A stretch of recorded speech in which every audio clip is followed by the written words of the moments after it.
جب ان کے دروازے پر کسی نے دستک دی، غفران باہر گیا تو 3 افراد کو منتظر پایا۔ اس نے انہیں سوالیہ نگاہوں سے دیکھا تو ان میں سے ایک اپنے ساتھ کھڑے شخص کی طرف اشارہ کر کے بولا، یہ مکان نبی بخش بھائی کو الاٹ ہوا ہے، یہ بیچارہ کرائے کے مکان میں ہے، مالک مکان اسے بہت تنگ کر رہا ہے، آپ اگر کل تک اپنا کوئی انتظام کر لیں تو یہ اپنے بچوں کو لے کر یہاں آ جائے گا۔ غفران نے یہ سن کر کہا، کل سوئم ہے، لوگ تعزیت کے لیے آئیں گے، اتنی جلدی ہم مکان خالی نہیں کر سکتے، ہمیں کوئی نوٹس بھی نہیں ملا۔ یار نوٹس کی آپ کیا بات کر رہے ہو، یہ دیکھو الاٹمنٹ آرڈر ہے، یہ اس کا شناختی کارڈ ہے، آپ پڑھے لکھے آدمیوں کو دیکھ لو، نوٹس 2-4 روز میں آپ کو مل جائے گا، مگر اس دوران کوئی اور آ کر ادھر بیٹھ گیا تو کون ذمہ دار ہے؟ آپ لوگوں پہ بہت غم گزرا ہے تو آپ سے لڑائی کرنا بھی مناسب نہیں، اسی لیے آپ کل تک یہاں رہو، پرسوں یہ بھائی اپنا سامان لے آ جائے گا، آپ بے شک اپنا سامان ایک کمرے میں رکھ کر تالا لگا جاؤ۔ یہ سن کر غفران کچھ دیر خاموش رہا، پھر ایک گہرا سانس لے کر سخت لہجے میں گویا ہوا، میرے بھائی اتنی جلدی انتظام نہیں ہو سکتا، آپ سمجھنے کی کوشش کریں، ہمیں یہاں نہیں رہنا مگر اتنی جلدی مکان خالی نہیں کیا جا سکتا۔ تب اس شخص نے غفران کا گریبان پکڑا اور بولا، تم جیسے ٹٹو پٹو سے نمٹنا ہمارے بائیں ہاتھ کا کھیل ہے، ہمیں مجبور نہیں کرو، تم شریف آدمی ہو، شرافت کا مظاہرہ کرو، بدمعاشی تم کو بہت مہنگی پڑے گی۔ یہ کہہ کر اس نے ایک جھٹکے سے اسے پیچھے کی جانب دھکا دیا۔ غفران کو معلوم ہی نہیں تھا کہ اس طرح کی صورتحال سے کیسے نمٹا جاتا ہے۔ وہ گھبرا گیا۔ اچانک اس نے دیکھا کہ کاشف گیٹ سے باہر آیا ہے۔ وہ جانتا تھا کہ اگر اسے معلوم ہوا کہ انہوں نے اس کے ساتھ بدتمیزی کی ہے تو وہ یہیں سر پٹول شروع کر دے گا، اس لیے اس نے جلدی سے کہا کہ وہ پرسوں آئیں، ان کا مسئلہ وہ حل کر دے گا۔ مگر کاشف کو گڑبڑ کا احساس ہو گیا تھا۔ اس نے غفران سے پوچھا، کیا مسئلہ ہے؟ غفران نے اسے گھور کر دیکھا اور بولا، اندر چلو، کوئی مسئلہ نہیں ہے۔ کاشف نے تینوں پر قہر آلود نگاہ ڈالی اور اندر آ گئے۔ بھائی آپ سے اتنی اونچی آواز میں کیا بات کر رہے تھے؟ کاشف نے تیز آواز میں پوچھا۔ یہ مکان ان کو الاٹ ہو گیا ہے، وہ اس کا قبضہ لینا چاہتے ہیں۔ غفران نے ایسے کہا جیسے کوئی بڑی بات نہیں۔ تو وہ خود کیوں آئے؟ اسٹیٹ آفیسر کو آنا چاہیے تھا اور ہمیں کوئی نوٹس بھی نہیں ملا۔ کاشف نے غصے سے کہا، یار تم بلوچستان میں رہتے ہو، انگلستان میں نہیں، یہاں ایسے ہی چلتا ہے۔ بہرحال میں نے ان سے کہا ہے کہ ہم اپنا سامان ایک کمرے میں شفٹ کر دیں گے، جناح ٹاؤن والے مکان کا اوپر والا پورشن خالی ہے، فی الحال وہاں شفٹ ہو جاتے ہیں، سامان بھی 2-4 دن میں لے جائیں گے، اتنی جلدی تو کسی صورت شفٹ نہیں ہوں گے۔ ایسا کیسے ہو سکتا ہے کہ مرنے والے کے لواحقین 2 دن بھی سرکاری مکان میں نہ رہ سکے، یوں مکان کسی اور کو الاٹ ہو جائے اور وہ قبضہ لینے پہنچ جائے۔ کاشف نے تلخ لہجے میں کہا، زیادہ ہوشیار نہ بنو، میں بڑا ہوں، میں نے فیصلہ کر لیا ہے اور ہم دیکھتے آئے ہیں یہاں ایسا ہی ہوتا ہے۔ غفران اس سے نظریں چراتے ہوئے بولا، جلد بازی میں منتقل کیا گیا اکثر سامان ٹوٹ پھوٹ گیا تھا، ان دنوں کسی کو کسی کا ہوش نہیں تھا، عجیب قسم پرسی کے دن تھے، ایسی افراتفری تھی کہ دن رات کا پتہ ہی نہیں چلتا تھا۔ آہستہ آہستہ وہ سب ہوش کی دنیا میں واپس آئے۔ تمام سامان یہاں وہاں بکھرا پڑا تھا۔ ایک کمرے میں لائبہ، جویری اور نمرہ بچوں سمیت موجود تھی، دوسرے کمرے میں کاشف اور غفران ٹھہرے ہوئے تھے، 3 کمرے سامان سے بھرے ہوئے تھے۔ غفران نے کرایہ دار سے کہا کہ وہ ان کا مکان خالی کر دے، اب وہ یہیں رہیں گے۔ کرایہ داروں نے انہیں بتایا کہ معاہدے کی روپ سے انہیں 6 مہینے پہلے بتانا ضروری ہے، اتنی جلدی انہیں دوسرا گھر بھی نہیں ملے گا، وہ سردیوں کی چھٹیوں سے پہلے کسی صورت گھر خالی نہیں کریں گے۔ غفران اور کاشف کو کرایہ داروں سے نمٹنے کا کوئی تجربہ نہیں تھا، اور یہ مکان حامد نے کرائے پر دیے تھے، وہی کرایہ وصول کرتے تھے، وہ تو یہ بھی نہیں جانتے تھے کہ کرایہ کتنا ہے۔ انہوں نے دوسرے مکان کے کرایہ دار سے بات کی تو اس نے بھی صاف انکار کر دیا۔ ٹارگٹ کلنگ کی وارداتیں اب بہت کثرت سے ہونے لگی تھیں، ہر روز کوئی نہ کوئی غیر مقامی شخص قتل کر دیا جاتا۔ جب ایک پروفیسر کو دن دہاڑے قتل کیا گیا تو اس دن ان میں سے کسی نے کھانا نہیں کھایا، وہ سب بہت خوف زدہ ہو گئے تھے۔ تم اب یونیورسٹی نہیں جاؤ گے، اب ہم یہاں نہیں رہیں گے، ان حالات میں یہاں رہنا موت کو دعوت دینا ہے، یہ شہر نہیں جنگل ہے، کوئی پوچھنے والا نہیں۔ لائبہ نے روتے ہوئے کہا، بابی ٹھیک کہہ رہی ہیں، ڈر ڈر کے مرنے سے بہتر ہے یہاں سے نکلا جائے۔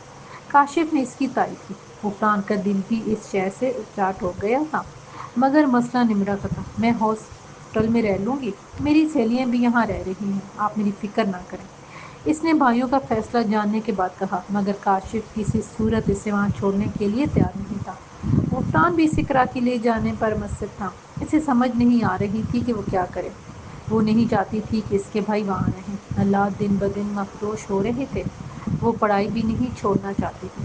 اس کی دماغی حالت اگر کچھ بہتر تھی تو اس کی واحد وجہ اس کی تعلیم تھی، مگر وہ بھائیوں کی زندگیاں داؤ پر نہیں لگا سکتی تھی، لہٰذا اس نے کالج جانا چھوڑ دیا۔ غفران اور کاشف اب گھر اور دکان بیچنے کی فکر میں تھے۔ ان کی ماں نے ان کے لیے ہمیشہ آسانیاں پیدا کی تھیں۔ اس وقت بھی اگر وہ آسانی سے گھر اور دکان فروخت کر رہے تھے تو وجہ ان کی ماں تھی۔ بستر مرگ پر عفت نے حامد سے کہا تھا، میرے مرنے کے بعد بے شک دوسری شادی کر لینا، میرے بچے تمہیں نہیں روکیں گے، مگر میری بنائی ہوئی ہر چیز میرے بچوں کے نام کر دینا۔ یہ دونوں گھر اور دکان میں نے ایک ایک پائی جوڑ کر اپنے بچوں کے لیے بنائے ہیں۔ میں کبھی نہیں چاہوں گی کہ تمہاری دوسری بیوی یا بچے ان سب کے وارث بنے۔ حامد نے اس سے کیا ہوا وعدہ پورا کیا اور جائیداد بچوں کے نام لکھ کر کاغذات ان کے حوالے کر دیے۔ آج انہیں اس حوالے سے کسی پریشانی کا سامنا نہیں کرنا پڑا تھا۔ گھر اور دکان بیچنے کا فیصلہ کر لیا گیا تھا۔ گھر غفران اور کاشف کے نام تھے، دکان حامد نے نمرہ کے نام کی تھی، تاہم انہیں جائیداد خریدنے بیچنے کا کوئی تجربہ نہیں تھا۔ ان کو بس یہ معلوم تھا کہ پراپرٹی ڈیلرز کے پاس جا کر مکان اور دکان کو بیچا جا سکتا ہے۔ چنانچہ وہ ایک پراپرٹی ڈیلر کے دفتر جا پہنچے۔ میز کے پیچھے ایک گورا چٹا کلین شیو شخص موجود تھا، جس کی چھوٹی چھوٹی آنکھوں میں بلا کی چمک تھی۔ وہ روایتی انداز میں ان سے گلے ملا۔ میرے بھائی خیر سے آئے ہیں؟ اس نے انتہائی محبت بھرے لہجے میں کہا۔ محترم، ہم اپنے مکان بیچنے کے سلسلے میں حاضر ہوئے ہیں، غفران کرسی پر بیٹھتے ہوئے بولا۔ اس شخص نے اسٹول پر بیٹھے چادر میں ملبوس شخص کو اشارہ کیا تو اس نے اپنے پیلے دانتوں کی نمائش کرتے ہوئے پھرتی سے دو پیالیاں ان کے سامنے رکھ اس میں قہوہ ڈال دیا۔ مکانات کی تفصیل معلوم کرنے کے بعد وہ بولا، مجھے حیرت ہے آپ اتنی اچھی لوکیشن پر بنے مکان کیوں بیچنا چاہتے ہو؟ آپ نے بتایا کہ مکان کرائے پر چڑھی ہوئی ہیں۔ کرایہ بھی جو آپ نے بتایا بہت مناسب ہے۔ والد کے انتقال کے بعد ہم یہاں سے شفٹ ہونا چاہ رہے ہیں۔ غفران بولا، آپ کے والد کو کیا ہوا تھا؟ اس نے ہمدردانہ لہجے میں پوچھا۔ ابھی حال میں جس افسر کو قتل کیا گیا ہے وہ میرے والد تھے، غفران نے دکھ بھرے لہجے میں بتایا۔ اس نے افسوس کا اظہار کیا، پھر جوش سے بولا، غفران بھائی، میں گزشتہ 8 سال سے پراپرٹی کا کام کر رہا ہوں۔ بندے دیکھ کر پہچان جاتا ہوں کہ ان کی کیا مزاج ہے۔ آپ برا نہیں ماننا، مگر آپ دونوں مجھے بہت سادہ دل دکھائی دیتے ہو۔ کوئٹہ کی پراپرٹی کے حالات بہت برے چل رہے ہیں۔ اس شہر کو پتہ نہیں کیا ہو گیا ہے، ہر طرف قتل و غارت ہے۔ اس وقت مکان بیچنا آپ لوگوں کے لیے بالکل بھی فائدہ مند نہیں ہے۔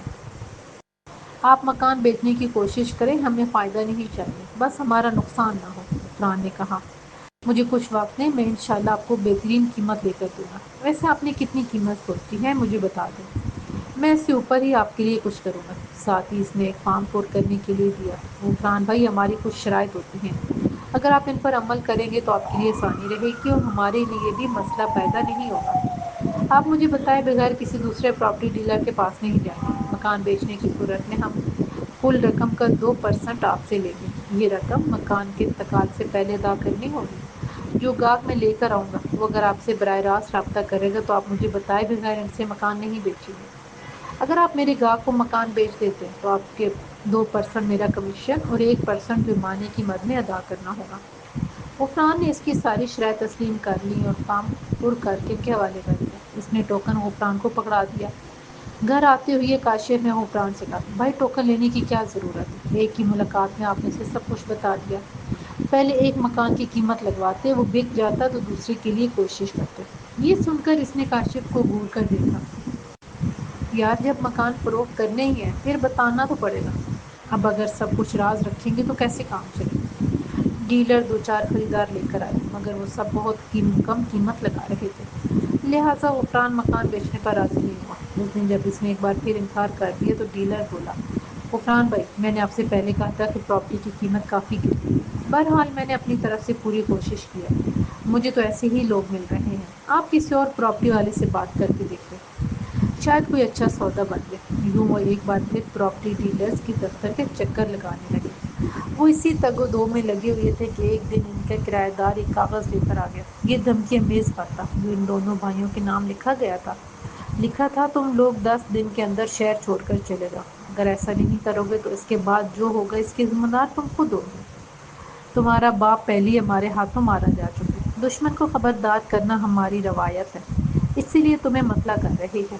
تمہارے باپ کو بھی ہم نے خبردار کیا تھا، مگر اس نے ہماری بات کو سنجیدگی سے نہیں لیا۔ باپ کے نقش قدم پر چل کر تم صرف اپنا نقصان اٹھاؤ گے۔ بہتر یہی ہے کہ تم یہاں سے چلے جاؤ۔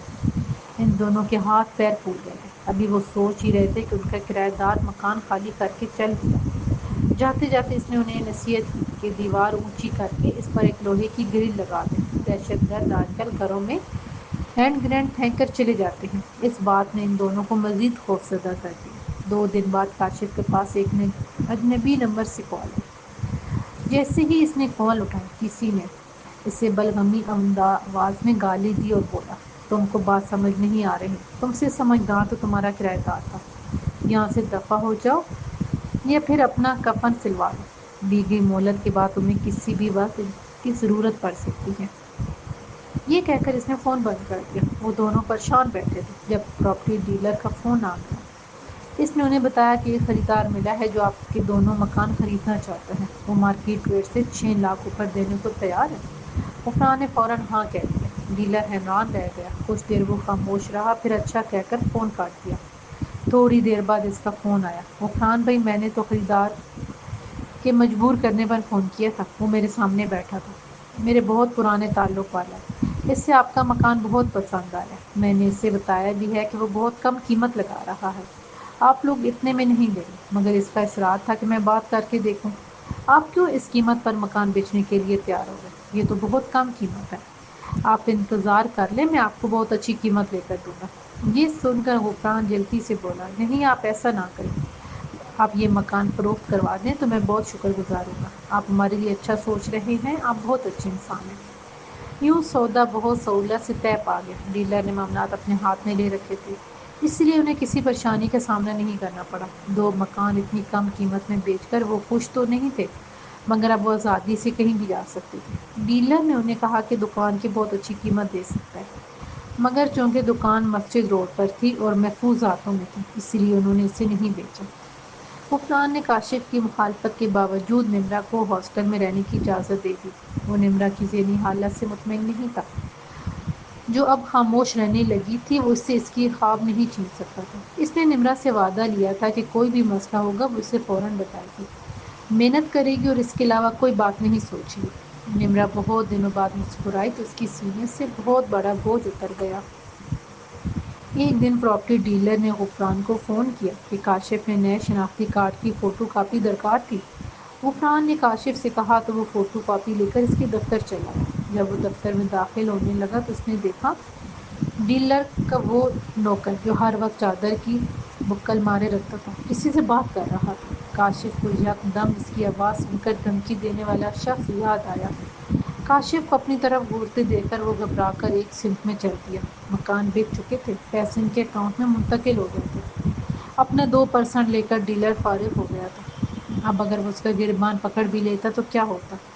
وہ کبھی یہ ثابت نہیں کر سکتا تھا کہ اس کے نوکر نے اسے دھمکیاں دی تھیں، اور وہ خط بھی یقیناً ڈیلر کے ایما پر لکھا گیا تھا۔ وہ شناختی کارڈ کی کاپی دیے بغیر ہی واپس آ گیا۔ ڈیلر نے بھی اس کے بعد کبھی ان سے رابطہ نہیں کیا۔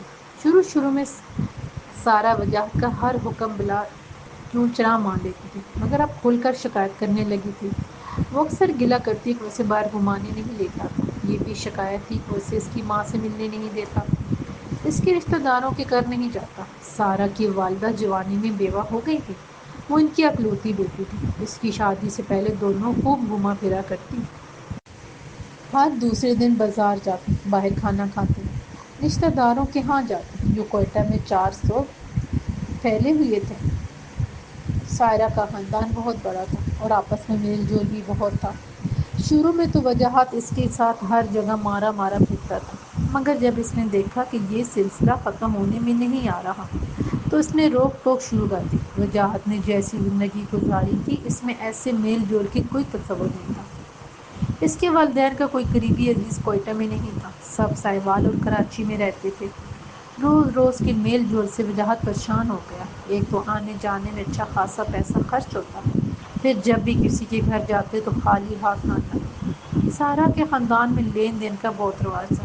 آج کل ان کے گھر میں ایک نیا مسئلہ اٹھ کھڑا ہوا تھا۔ سارا نوکری کرنا چاہ رہی تھی۔ اس نے وجاہت سے کہا، تم اکیلے گھر کے اخراجات پورے نہیں کر سکتے، کل بچے ہوں گے، ان کا خرچہ کیسے پورا ہوگا؟ امی کے ایک جاننے والے ہیں، انہوں نے کہا ہے کہ مجھے نادرا میں جاب لگوا دیں گے۔ تم ٹیچنگ کی بات کرتی تو میں سوچ بھی سکتا تھا، پورا دن کام کرنے کی اجازت میں تمہیں کیسے دے سکتا؟ مرد کی یہی تو عیاشی ہوتی ہے کہ وہ دفتر سے واپس آئے تو کھانا تیار ملے۔ تم یہ واحد عیاشی بھی مجھ سے چھیننا چاہ رہی ہو۔ مرد کو بھی تو چاہیے کہ وہ کوئی ایسا کام کرے جس سے گھر کا خرچہ پورا ہو۔ سارا نے تلخی سے کہا اور وجاہت کے تن بدن میں آگ لگ گئی۔ تمہاری زبان کوئی زیادہ نہیں چلنے لگی، تم میری شرافت کا ناجائز فائدہ اٹھا رہی ہو۔ وہ درست لہجے میں بولا، میری زبان زیادہ چلنے لگی ہے یا تمہیں میری ہر بات سے اختلاف کرنے میں مزہ آتا ہے؟ اچھی خاصی نوکری مجھے مل رہی ہے، ایسے موقع بار بار نہیں ملتے۔ تم کہتے ہو کہ میں ٹیچنگ کر لوں تو مجھے کسی سرکاری اسکول میں لگوا دو، میں ٹیچنگ کر لوں گی۔ تم جانتے ہو کہ تمہاری تنخواہ بہت کم ہے، اس سے میرا خرچہ پورا نہیں کر پا رہے۔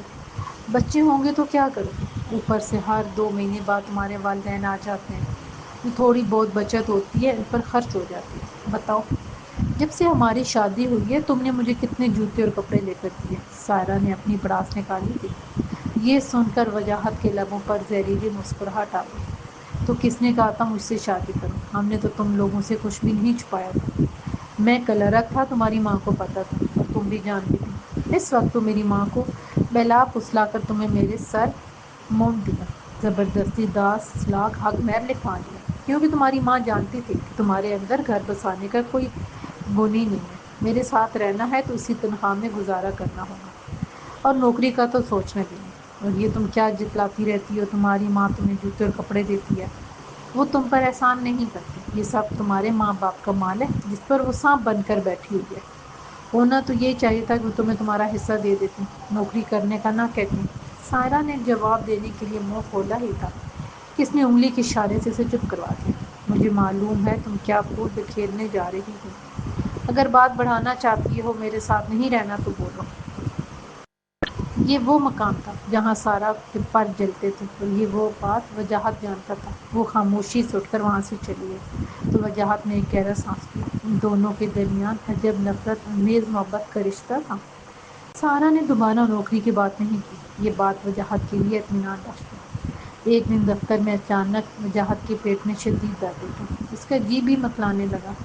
ایک کولیگ اسے ڈاکٹر کے پاس لے گیا، ڈاکٹر نے اسے ڈرپ لگائی، کچھ دوائیں دی۔ گھر آتے ہوئے پھر اس کے پیٹ میں شدید مروڑ اٹھنے لگے، مگر وہ جب گھر پہنچا تو دروازے پر تالا دیکھ کر اسے شدید جھٹکا لگا۔ مجبوراً اسے اپنے ہمسائے کے دروازے پر دستک دینی پڑی اور شرم اور خفت سے ٹوائلٹ استعمال کرنے کی اجازت مانگی۔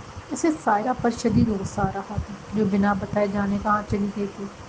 ہمسائے نے اسے بیٹھک میں بٹھا دیا۔ وجاہت بار بار سارہ کو فون ملا رہا، مگر وہ فون نہیں اٹھا رہی تھی۔ اس کو غصے سے پیش تاب کھاتے دیکھ کر ہمسایہ بولا، بھابھی کو کیوں پریشان کرتے ہیں؟ میں کچھ کھانے کو لاتا ہوں، کھا کر دوا لو اور یہیں آرام کرو، وہ 1 گھنٹے تک آ جائیں گے۔ یہ سن کر وجاہت نے گھور کر اس کو دیکھا تو وہ فوراً بولا، جو رکشے والا ان کو دفتر لاتا لے جاتا ہے، میری بیٹیوں کو بھی وہی مدرسے لے جاتا ہے۔ یہ سن کر وجاہت کا دماغ گھوم گیا اور اس نے پورے زور سے ڈائلنگ بٹن دبا دیا۔ اس مرتبہ سائرہ نے فون اٹھا لیا تھا۔ گھر آؤ، میری طبیعت ٹھیک نہیں ہے، یہ کہہ کر اس نے کال کاٹ دی۔ آدھے گھنٹے میں سارہ وہاں پہنچ گئی اور اس کی حالت دیکھ کر رونے لگی۔ مجھے ذرا بھی اندازہ نہیں تھا کہ تمہاری طبیعت خراب ہو جائے گی، میں کبھی بھی گھر سے نہ نکلتی۔ تمہارے دفتر جانے کے بعد میں امی کی طرف چلی گئی تھی۔ میرے دفتر جانے کے بعد تم روز نکل کھڑی ہوتی ہو اور مجھے بینک بھی نہیں لگنے دیتی۔ وجاہت نحیف آواز میں بولا، محلے والے سمجھتے ہیں کہ تم نوکری کر رہی ہو، تم میرے ساتھ خوش نہیں ہو، تم نوکری کرنا چاہتی ہو، مجھے یہ پسند نہیں، اپنے رشتہ داروں سے ملنا چاہتی ہو، مجھے تمہارے رشتہ دار پسند نہیں، میں تمہارے اخراجات پورے نہیں کر سکتا، یہ تم مجھے جتلا چکی ہو۔ تمہاری نظر میں میری اتنی اہمیت بھی نہیں کہ تم مجھے بتاتی کہ تم روزانہ اپنی ماں کے گھر جاتی ہو۔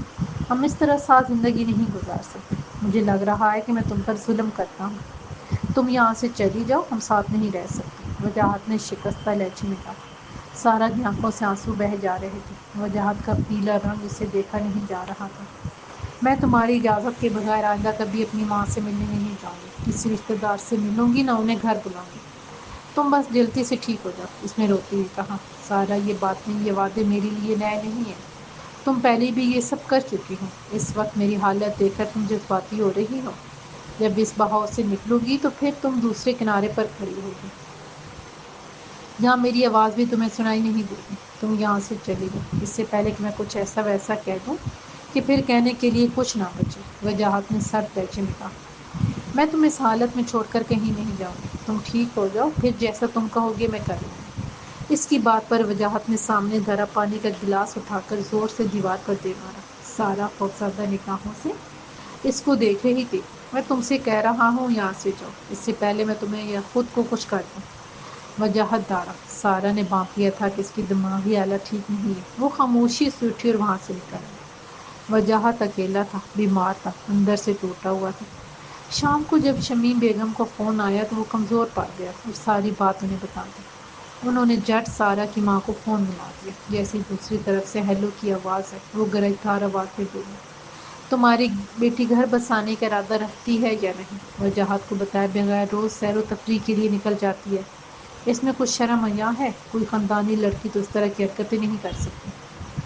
باجی اب کیسی باتیں کر رہی ہیں؟ وجاہت صبح نکلتا ہے اور شام میں واپس آتا ہے۔ سارا گھر میں اکیلی ہوتی ہے تو کبھی کبھار میری طرف آ جاتی ہے، سارا کی والدہ متانت سے بولی۔ یہ سن کر شمیم بیگم کو تو آ گئی۔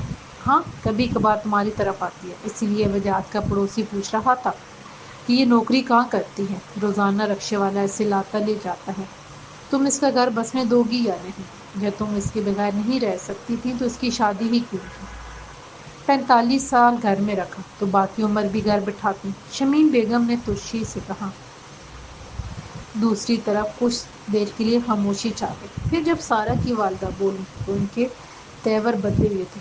میری بیٹی تمہارے مفلس اور کنگال بیٹے کے ساتھ گزارا رہی ہے تو اس میں میری کوششوں کا بہت دخل ہے۔ تم ماں بیٹے کو بیوی کے فرائض تو ازبر ہیں مگر اس کے حقوق یاد نہیں۔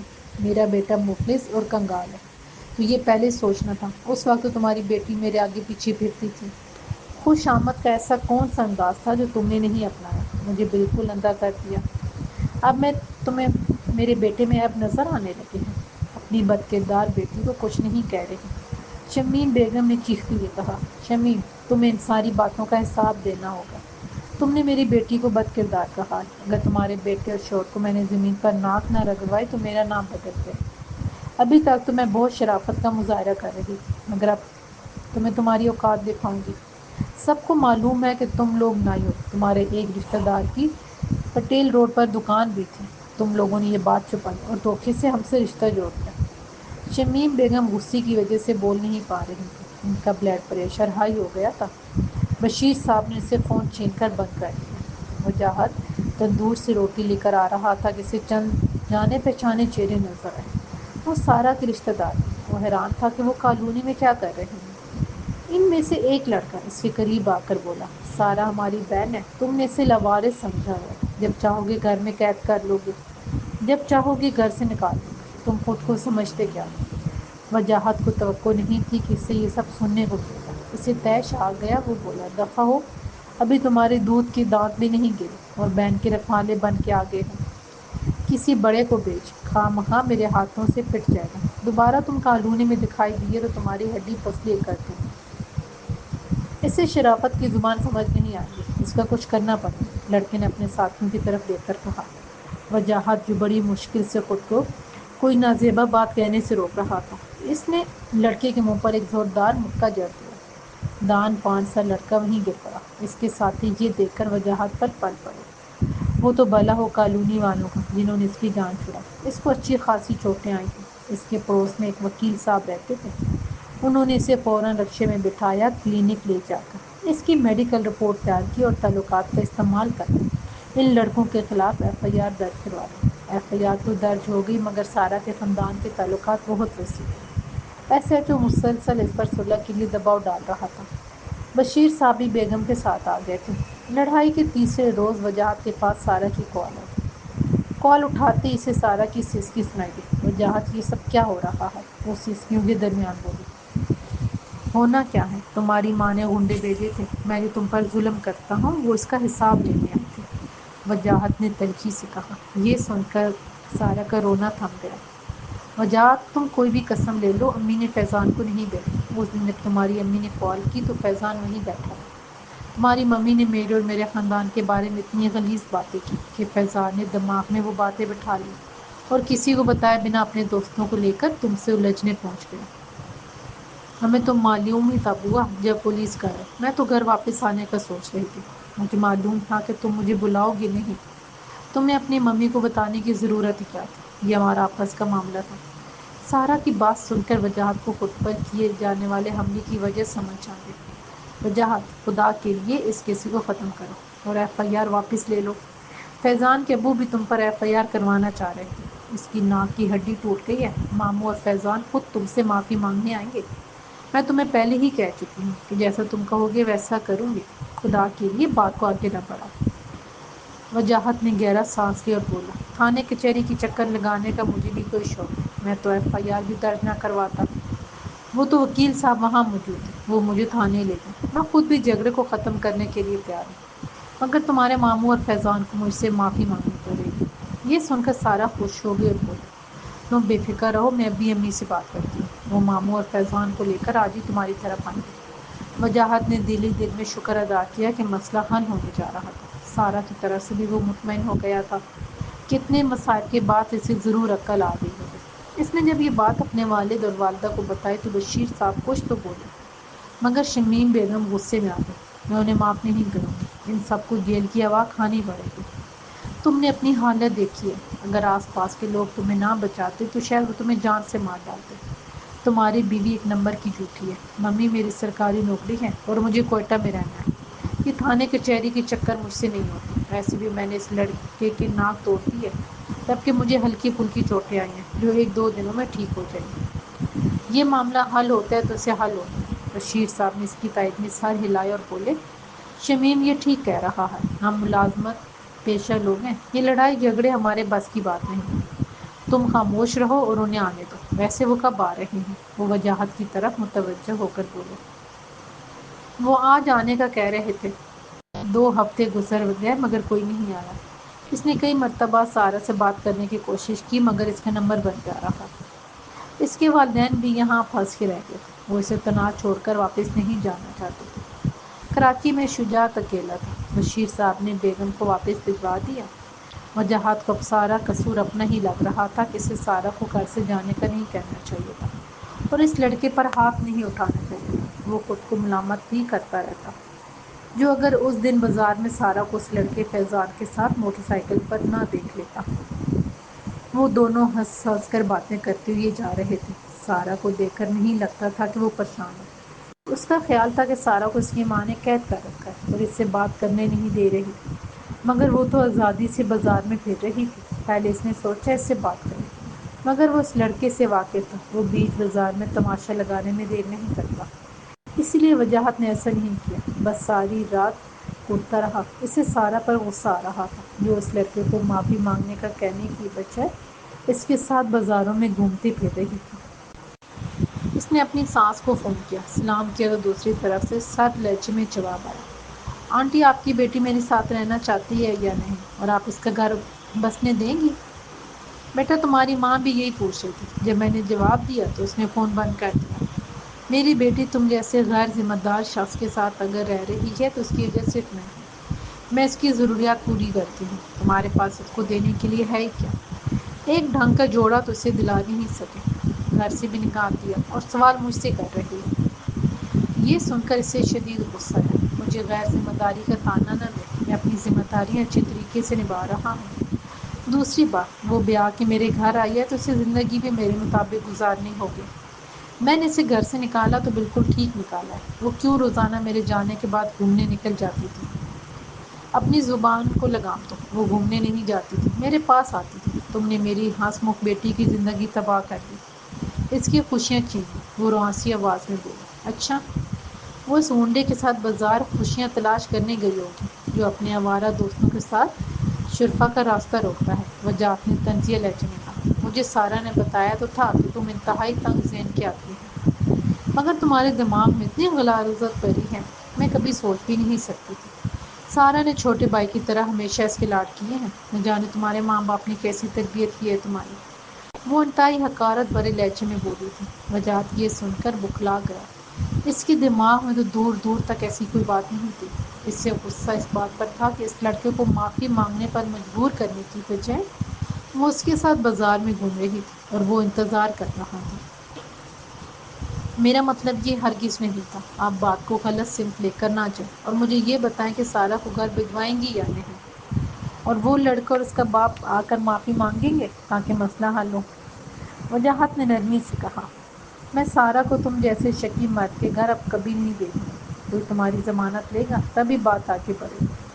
تم جیسے مردوں کا معلوم ہی نہیں کب دماغ گھوم جائے اور تم اسے کوئی نقصان پہنچا دو۔ فیضان کو تو میں نے روکا ہوا ہے، وہ کبھی بھی تم سے معافی نہیں مانگے، اور اس کا باپ کس خوش فہمی میں تم سے معافی مانگے؟ تمہارے لیے بہتر یہی ہے کہ ایف آئی آر واپس لے لو۔ یہ سن کر وجاہت طیش میں آ کر بولا، ٹھیک ہے، آپ سارا کو اپنے پاس رکھیں، میں طلاق نامہ بھجوا دوں گا، مگر ایف آئی آر کسی صورت واپس نہیں لوں گا۔ وہ غنڈہ میرے سامنے آیا تو بچ کر نہیں جائے گا، میں اس کی ٹانگیں توڑ دوں گا۔ اس کا خیال تھا کہ یہ دھمکی سن کر اس کی ساس کے ہوش اڑ جائیں گے، مگر جواب سن کر خود اس کا دماغ معاف ہو گیا تھا۔ داماد جی، طلاق نامے کے ساتھ حق مہر کے 10 لاکھ روپے بھجوا دینا، جہیز کا سامان میں خود اٹھوا لوں گی۔ میں سارا سے بات کرنا چاہتا ہوں، آپ اس سے میری بات کروائیں۔ وجاہت گھبرا کر بولا، اب اس سے تمہاری کوئی بات نہیں ہو سکتی، یہ معاملہ میں نے اپنے ہاتھ میں لیا ہے، اب فیصلہ بھی میں کروں گی۔ وہ دو ٹوک لہجے میں بولے، آپ کا فیصلہ یہ ہے کہ میں اسے طلاق دے دوں؟ وجاہت نے آہستگی سے کہا، میں نے کب کہا کہ سارا کو طلاق دوں؟ تم ہی مجھے دھمکا رہے تھے تو میں نے اس کا جواب دیا۔ میں نے کہا کہ فیصلہ میں کروں گی تو وہ فیصلہ یہ ہے کہ تم ایف آئی آر واپس لو، آ کر فیضان سے معافی مانگو۔ تمہیں اس بات کی بھی یقین دہانی کرانی ہوگی کہ تم سارا پر میری طرف آنے یا خاندان میں کہیں جانے پر کوئی قدغن نہیں لگاؤ گے۔ اس کے بعد میں سوچوں گی کہ سارا کو کب تمہاری طرف بھیجا جائے۔ آنٹی، میں نے آپ سے کہا تھا کہ آپ اپنی بیٹی کا گھر بسانا نہیں چاہتی، آپ اپنا فیصلہ سنا چکی ہیں، اب میرے فیصلے کا انتظار کیجیے۔ وہ سمجھ نہیں پا رہا تھا کہ کس قسم کے لوگوں سے اس کا پالا پڑا ہے۔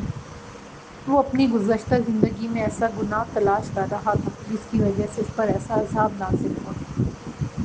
کافی سوچ بچار کے بعد اس نے بشیر صاحب سے بات کی۔ ساری بات سننے کے بعد انہوں نے کہا کہ وہ سارا کو طلاق دے دیں، پیسوں کا انتظام وہ کر لیں گے۔ انہوں نے عادل کو فون کیا جس نے انہیں پیسے بھجوا دیے۔ طلاق نامے پر دستخط کرتے ہوئے یہ وجاہت کے ہاتھ کانپ رہے اٹھے تھے۔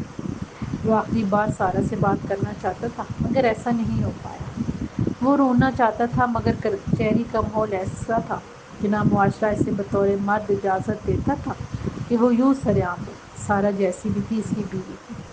اس نے کبھی نہیں سوچا تھا کہ زندگی میں کبھی ایسے لمحات بھی آئیں گے۔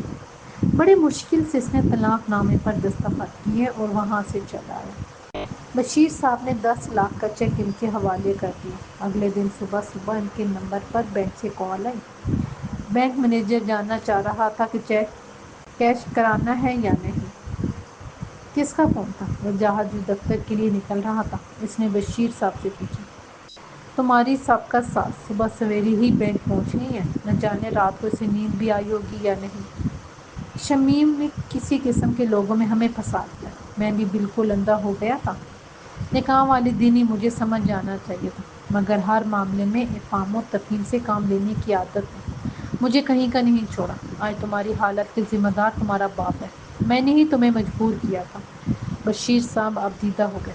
وجاہت ان کی آنکھوں میں آنسو دیکھ کر تڑپ گیا اور تیزی سے ان کی طرف آیا۔ پاپا، آپ نے میری ساری زندگی ہماری خواہشات و ضروریات پوری کرنے میں گزار دی، مجھے آپ سے یا ممی سے کوئی گلہ نہیں، پریشان نہ ہو، سب ٹھیک ہو جائے گا۔ وہ ابھی گفتگو کر ہی رہے تھے کہ باہر ٹرک آ کر رکا، جس نے ان کے دروازے پر دستک دی۔ فیضان کو سامنے پا کر اس نے بے اختیار مٹھیاں بھیج دیں۔ وہ 4-5 لوفر لڑکوں کے ساتھ سارا کا سامان لینے آیا تھا۔ سارے محلے والے تماشا دیکھ رہے تھے۔ وہ سامان اٹھا اٹھا کر ٹرک میں پٹک رہے تھے، کہکے لگا رہے تھے، ایک دوسرے پر بگٹیاں کس رہے تھے۔ بشیر صاحب نے وجاہت کو ناشتہ لینے کے لیے بھجوا دیا۔ وہ اب مزید کسی لڑائی میں پڑنا نہیں چاہتا تھا۔ وہ جانتا تھا کہ وہ جان بوجھ کر ایسا کر رہے ہیں، اسی لیے لڑائی کے لیے اکسانا چاہتے ہیں۔ بشیر صاحب کو اکیلا اور لڑکوں کو شرارت پر آمادہ پا کر محلے سے 2-4 لوگ وہاں آ گئے۔ اب لڑکے جلدی جلدی اپنا کام ختم کر رہے تھے۔ وجاہت جب گھر واپس آیا تو سوائے ایک بیڈ اور چند کرسیوں کے گھر میں کچھ بھی موجود نہیں تھا۔ لڑکوں نے پوری تن سے ہی اپنا کام کیا تھا۔ کارپیٹ تک اکھاڑ کر لے گئے تھے، جسے گلو لگا کر فرش سے چپکایا گیا تھا۔ اب جگہ جگہ اس کے ٹکڑے فرش سے چپکے ہوئے تھے۔ چند پرانے برتن باورچی خانے میں موجود تھے، جس میں اس نے ناشتے کا سامان رکھا۔ تاہم عجیب بات یہ تھی کہ وہ ایک دم سے ہلکا پھلکا ہو گیا تھا۔ اس دن اس نے جی بھر کر اپنے والد سے باتیں کی، جو دکھ اور پچھتاوے کا شکار تھے، اور بار بار اپنے علاقے اور رشتہ داروں کو یاد کر رہے تھے۔ سب سے اطمینان بخش یہ تھی کہ شمیم بیگم وہاں موجود نہیں تھی۔ اگر وہ اس اجڑے ہوئے گھر کو دیکھتی تو شاید صدمے سے اس کا دل رک جاتا۔ ایک ہفتے میں بشیر صاحب گھر کا تمام ضروری سامان خرید لائے تھے۔ وجاہت کو یہ دیکھ کر شرمندگی ہو رہی تھی۔ اس کی وجہ سے ان کا بہت خرچہ ہو گیا تھا، مگر انہیں روک ہی نہیں سکتا تھا۔ انہوں نے چند دنوں میں گھر کا حلیہ بدل دیا۔ شمیم بیگم جب کوئٹہ آئیں تو گھر کی ویرانی دیکھ کر رو پڑیں۔